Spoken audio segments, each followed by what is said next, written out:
Hello everyone, welcome to my ১ কোটি বছর পরের ব্লগ। এই ফ্রেমে যা কিছু দেখতে পাচ্ছেন তার প্রতিটাই কিন্তু আমার খুব পছন্দের গিফট এবং এই গিফটগুলোকে আমি আলাদা একটা কর্নার করে দিয়েছি। আর সেদিন আমি রান্না করেছিলাম চিকেন, সেই সাথে প্রীতমের পছন্দের আলু ভর্তা।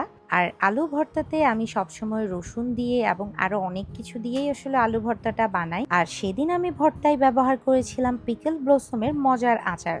আপনারা যারা ভাতের সাথে আচার খেতে পছন্দ করেন তারা কিন্তু এই পেজ থেকে আচার অর্ডার করে দিতে পারবেন।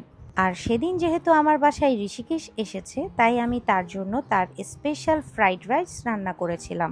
সেই সাথে যেহেতু প্রচণ্ড গরম পড়ছে তাই সবার জন্য বানিয়ে রেখেছিলাম ফালুদা। আর হ্যাঁ, আমি যখনই শুনেছি স্বর্ণালীর বেবি হয়েছে আমি আর অপেক্ষা করতে পারছিলাম না, দৌড়ে চলে গিয়েছিলাম হাসপাতালে তাকে দেখতে। সেই সাথে তার বাবুকে কোলে নিয়ে অনেক অনেক আদর করছিলাম। এই মেয়েটা প্রেগনেন্সি জার্নিতে অনেক অনেক কষ্ট সহ্য করেছে, অনেক কিছু সাফার করেছে, তাই যখন তার খবরটা শুনেছি সত্যি অনেক বেশি খুশি হয়ে গেছি। আর এইখানে দেখতে পাচ্ছেন ঋষিকেশ তার মিমিকে হেল্প করছে, তার মিমির চুড়িগুলো সে খুব সুন্দর করে গুছিয়ে দিচ্ছে।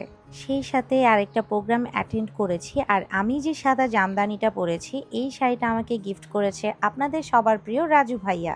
আর হ্যাঁ, কে কে আমার এই ভিডিওটা দেখতে পেয়েছেন, অর্থাৎ CFV এর এই প্রোগ্রামে গিয়ে কি করেছি তার কিন্তু একটা ভিডিও আমি আপলোড করেছি। সেদিন আমি খুব সুন্দর করে সেজে গিয়েছিলাম Canvas of Beauty by Milton দাদার কাছ থেকে।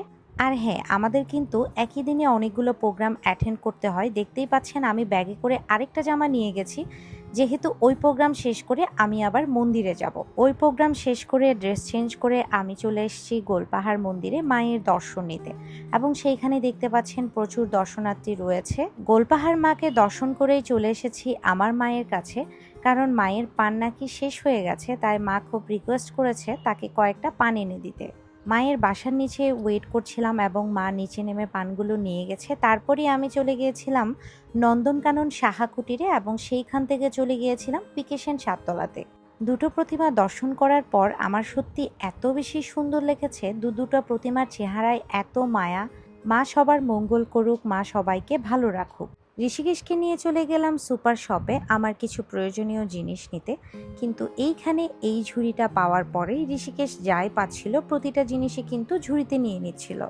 ঝুড়িটা ওর দায়িত্বে দেওয়ার পর আমি বুঝলাম আমি যা কিছু প্রয়োজনীয় জিনিস নিতে গিয়েছিলাম সেইগুলো ছাড়া বাকি সব অপ্রয়োজনীয় জিনিস কিন্তু আমার ঝুড়িতে অলরেডি চলে এসেছে।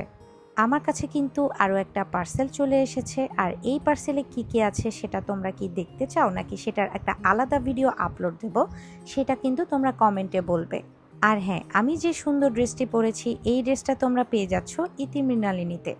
আর শ্রীমঙ্গল থেকে আমার প্রিয় ভাই আপন আমাকে যে গিফটটা দিয়েছিল আমার মায়ের জন্য, এই চা পাতাটা আমি মায়ের কাছে পৌঁছে দিয়েছি। সেই সাথে মায়ের জন্য একটা মণিপুরি এনেছিলাম, সেটাও আমি মাকে দিতে গিয়েছিলাম। চা পাতা পেয়ে মা অনেক খুশি হয়েছে এবং মায়ের চেহারাটা তোমরা দেখতেই পাচ্ছ।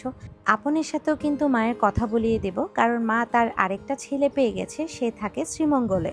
আর আজকের ভিডিওটা এই পর্যন্তই, দেখা হবে আরও 1 কোটি বছর পরে। টাটা।